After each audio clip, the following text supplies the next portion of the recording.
am not Tony Robbins. That's pretty obvious. My delivery style, my presentation style is very different to Tony Robbins.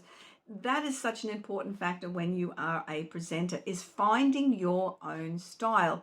I know I've competed in international speech contests, and I'm not the, big out there, big movements and lots of action type of speaker. I'm more about the voice and the delivery and the presentation, getting the emotion across. Sometimes that connects with people, sometimes it doesn't.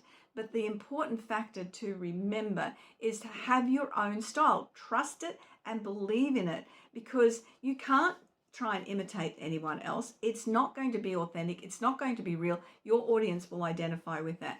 Be you, own your own style. My name's Janeen Vosper. My business is Speech Perfect, and I work with speakers to be able to identify who they are, what their style is, and how they can confidently and skillfully deliver that in front of their audience.